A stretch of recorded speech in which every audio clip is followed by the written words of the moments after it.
सभापती महोदय, मांडला ना. मी मांडला आहे असं म्हटलं ना. प्रस्ताव त्यांनी मांडला आहे ते बोलतील. सभापती महोदय, विधिमंडळाचं यावर्षीचं आहे पहिलं अधिवेशन आणि या अधिवेशनाची सुरुवात आपण सर्वच जण एक दिग्मूढ अवस्थेमध्ये आहोत. आजपर्यंत नेहमी सभागृहात दिसणारे आपल्याला सर्वांनाच आपले वाटणारे अजितदादा या सभागृहात किंवा या विधिमंडळात आज दिसत नाही, ही खंत आपल्या सगळ्यांच्या मनात आहे. माणसं येतात, माणसं जातात, माणसं असताना त्यांचं महत्व कधी कळत नाही आणि ती नसतात त्यावेळेला त्यांचं महत्व कळून काही उपयोग होत नसतो.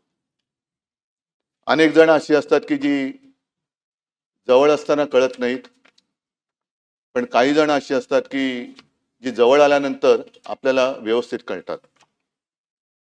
या विधिमंडळामध्ये अनेकांच्या राजकीय कारकिर्दीची सुरुवात अजितदादांच्या बरोबरीनेच झाली असेल. काळ एकच आहे, साहजिकच आहे. विशेषतः माझ्या कारकिर्दीची सुरुवात ही अजितदादांच्या पक्षाच्या आणि त्यांच्या विचारधारणेच्या विरोधातली होती. आम्ही कधी एकत्र येऊ असं ध्यानीमनी सुद्धा वाटलं नव्हतं. अजितदादांच्या बद्दल म्हणायचं झालं तर 2 सकाळ अशा होत्या, त्यातली एक सकाळ ही महाराष्ट्राला त्यांच्या कृतीने धक्का देणारी होती आणि दुसरी सकाळ ही महाराष्ट्राला चटका देणारी होती, अंतःकरणाला चटका देणारी होती.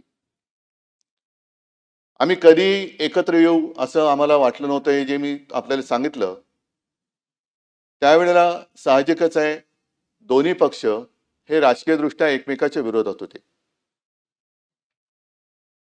एकत्र आलो, अनपेक्षितपणाने एकत्र आलो आणि एकत्र आल्यानंतर साहजिकच आहे की मनामध्ये एक नाही म्हटलं तरी अढी होती. त्याच्या आधीची सकाळ मी आपल्याला सांगितली आणि त्याच्यानंतर ही व्यक्ती माझ्यासोबत. एकतर मला प्रशासनाचा अनुभव नव्हता, अचानक ह्या सभागृहात किंवा या विधिमंडळात आलो तो मुख्यमंत्री म्हणून आलो. कामकाज कसं चालवायचं त्याच्यात सहकारी सगळे विरोधातले होते ते आहेत. अजितदादांसारखा एक सहकारी ज्यांनी एक धक्का दिला होता आणि आपल्यासोबत उपमुख्यमंत्री म्हणून बसणार, हे थोडंसं त्यावेळेला नाही म्हटलं तरी अनपेक्षित होतं.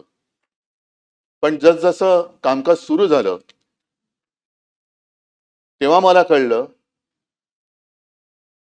आणि ती भावना आजही माझ्या मनात कायम आहे, ती नेहमी कायम राहील की अजितदादांसारखा एक भरोसेमंद, उत्तम, दिलदार केवळ सहकारीच नव्हे तर मित्र मी गमावला. आता शासकीय किंवा प्रशासकीय कामकाजामध्ये एक खंबीर मला पाठिंबा होता, आधार होता.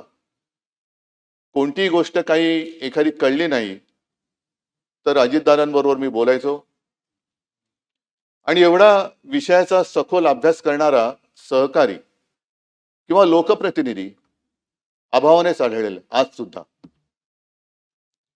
त्यांचं वैशिष्ट्य म्हणजे ते 6 वेळा उपमुख्यमंत्री होते हे तर आहेच, पण विशेष म्हणजे एका मोठ्या वृक्षाच्या सावलीतून बाहेर पडून स्वतःची ओळख निर्माण करणं हे फार अवघड असतं. काही जणांना आयुष्यभर वृक्षाच्या सावलीत राहावं लागतं, वृक्षाच्या सावलीचा आधार घ्यावा लागतो, पण काही जण असे असतात की त्या वृक्षाच्या सावलीतून बाहेर पडून स्वतःची एक ओळख निर्माण करतात. त्यातले एक अजितदादा होते. मी 2-3 वेळा मुख्यमंत्री असताना बारामतीत जाण्याचा योग आला. काही ना काही कार्यक्रम होते. शेवटी जेव्हा गेलो होतो तेव्हा अजितदादा माझ्यासोबत मुंबईपासून त्या पूर्ण कार्यक्रम होत होते आणि तो काळ असा होता की माझ्या तब्येतीची तक्रार होत होती. म्हणजे मला उभं राहणं सुद्धा शक्य होत नव्हतं. तेव्हा अजितदादा मुद्दामून माझ्यासोबत आले होते आणि संपूर्ण रस्त्याने फिरताना मोठ्या उत्साहात बारामतीचा केलेला कायापालट ते मला दाखवत होते. इकडे पहिलं काय होतं, आता मी काय केलं, आणि हे सगळं बघणं हे अचंबित करणार होतं. कारण बारामतीत त्याआधी मला तसं जाणं काही झालेलं नव्हतं. ते सगळे रस्ते असतील, मोठ्या संस्था असतील, मग विद्यालय असतील, अनेक गोष्टी अजितदादा मला उत्साहाने दाखवत होते की सीएम साहेब हे एक त्यांचं वैशिष्ट्य, प्रोटोकॉल पाळणं. सीएम साहेब हे अमुक अमुक इकडे होतं, हे आम्ही असं केलं. आणि तीच बारामती ज्या वेळेला ही दुर्घटना घडली आणि मध्यरात्रीच्या सुमारास मी तिकडे सहकुटुंब गेलो, तेव्हा ती बारामती पोरकी झालेली मला वाटली. निशब्द तर होतीच, मध्यरात्र तर झालेली होतीच, पण त्यावेळेला अशी आनंदाने एक भरलेली बारामती पूर्णपणे पोरकी झालेली मला जाणवली. हे माणसाचं वैशिष्ट्य असतं. अर्थ खातं तर त्यांनी सांभाळलंच, पण जेव्हा लॉकडाऊनमध्ये मंत्रालय बंद होतं आणि जवळपास अर्थचक्र थांबते की काय अशी परिस्थिती होती, त्याही वेळेला या माणसाने कसा काय तो समतोल साधला, कोणती योजना बंद पडू न देता महाराष्ट्राचं अर्थचक्र सुरू ठेवलं. हे फार एक त्याला एक कसब लागतं, कौशल्य लागतं, जे अजितदादांकडे होतं. कर्जमुक्ती तर आम्ही आधी केलीच होती. ती कर्जमुक्ती पार पाडणं गरजेचं होतं. पैशाचे स्रोत सगळे थांबलेले होते, पण तरी देखील कर्जमुक्ती करून दाखवली. शिवभोजन ही गोरगरिबांसाठी जी योजना आम्ही सुरू केली होती, ती 10 रुपयाची थाळी ही 5 रुपयात करणं हे गरजेचं होतं. पैशाची आवक काही नव्हती, पण तरी सुद्धा अजितदादांनी ते करून दाखवलं. अशा अनेक गोष्टी मला सांगता येतील. त्याही काळामध्ये मंत्रालय बंद होतं, पण महाराष्ट्र बंद नव्हता. महाराष्ट्र हा चालू होता. त्याचे सगळे कारभार, उद्योग आणि विकास कामं सुद्धा, अगदी शिवसेना प्रमुखांच्या नावाने जो आपण समृद्धी महामार्ग केलाय, तो सुद्धा त्यांनी थांबू दिला नव्हता. अटल सेतूचं काम त्यांनी थांबू दिलं नव्हतं. ते सुद्धा लॉकडाऊनच्या काळात सुरू ठेवणं हे फार मोठं जिकरीचं होतं. हे कसं काय त्यांनी केलं, हे सुद्धा एक कसब आहे. आज आपण त्यांची आठवण काढतो, ही आठवण नेहमी आपल्याला येत राहील. पण मगाशी मी माझ्या या भावनात्मक बोलण्याच्या सुरुवातीला जे म्हटलं की माणसं असताना त्यांचं महत्व कळत नाही, माणसं गेल्यानंतर कळून उपयोग नसतो. अलीकडच्याच काळामध्ये अजितदादांचं एक वक्तव्य आहे की ज्यांनी त्यांच्यावर 70,000 कोटीचे घोटाळे केले त्यांच्यासोबत ते आज सत्तेत आहेत. हे मी का सांगतोय की एखादी व्यक्ती असते तेव्हा तिला आपण जीव नकोसा करतो, एवढं इतपत त्याला बदनाम करतो की नको तो जीव, आणि मग तोच आपल्यातनं गेल्यानंतर तो अचानक आपलासा वाटायला लागतो. मला असं वाटतं की या निमित्ताने आपण सगळ्याजणांनी एक मर्यादा पाळण्याची गरज आहे. कोणाला किती बदनाम करायचं, आयुष्यातून खरंच किती उठवायचं, तोही माणूसच आहे. अजितदादांचं एक वैशिष्ट्य म्हणजे त्यांनी ते कधी खचून नाही गेले. एखादा दुसरा माणूस असता तर तो खचून गेला असता. दुर्दैवाने अपघातात त्यांचं निधन झालं. एखादा खचलेल्या मनाचा असता तर त्यांनी खरोखर जीव दिला असता. हे राजकारण किंवा ही संस्कृती आपल्या महाराष्ट्राची नाहीये. ठीक आहे, एखादा माणूस चुकतो, पण तो चुकल्यानंतर खरंच तो चुकलाय का ह्याची सुद्धा एक खातरजमा करण्याची गरज असते. त्यांनी कधी त्याच्याबद्दल माझ्याकडे देखील कधी असं हे नाही केलं की आता काय करायचं, एवढं सगळं माझ्यावरती आरोप नाही. त्यांनी त्या सगळ्या आरोपांना आपल्या कामातून उत्तर दिलं, आणि त्या कामातून उत्तर असं दिलं की तेव्हा तत्कालीन आमचे जे सहकारी होते, ज्याने आरोप केले होते, त्यांनी सुद्धा त्यांना सहकारी म्हणून स्वीकारलं आणि आम्ही सुद्धा त्यांना सहकारी म्हणून स्वीकारलं. आणि म्हणूनच आज या सभागृहातला एकही व्यक्ती असं नाही की ज्यांनी दादांच्या कामाचा जवळून अनुभव घेतलेला नाहीये. दादांचा स्वभाव असेल, थोडासा तापट असेल, एक तर त्यांच्या आवाजात एक नैसर्गिक भारदस्तपणा होता, त्याच्यामुळे त्यांच्या समोर अधिकारी सुद्धा थोडेसे असे वचकून असायचे. अनेकदा कळायचंच नाही की हे कौतुक करतायत की दम देत आहेत. पण तो एक दादांचा एक ती शैली होती, दादांची एक लकब होती. बोलताना सुद्धा बिनधास्त बोलायचे.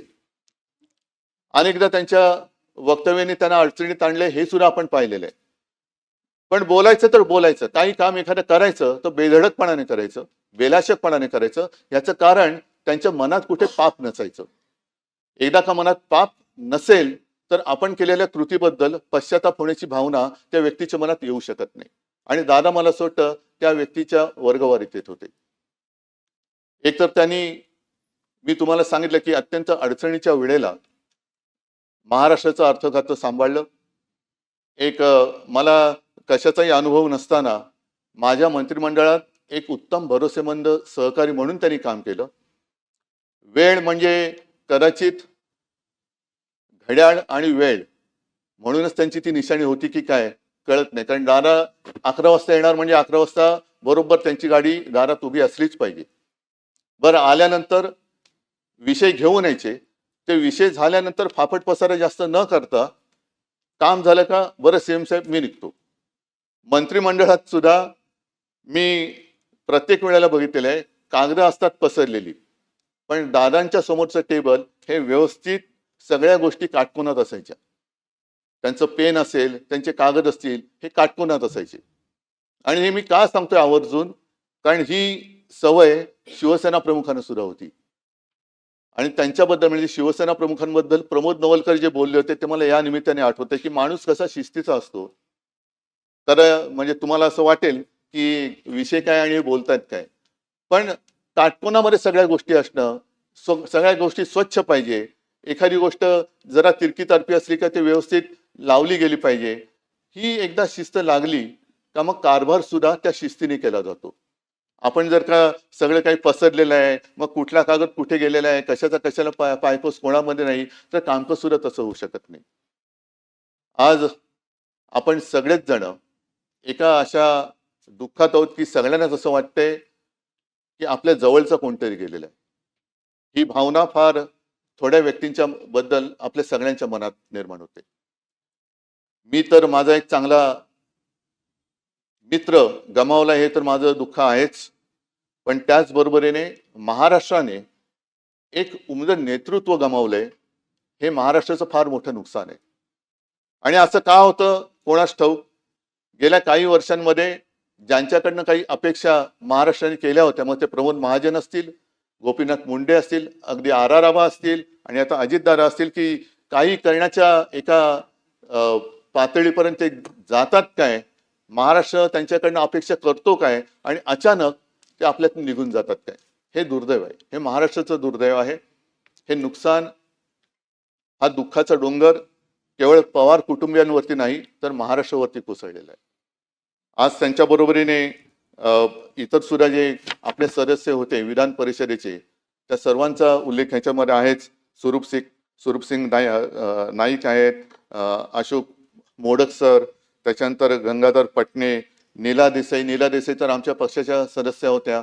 त्या सुद्धा महिला आघाडीच्या आमच्या पदाधिकारी होत्या.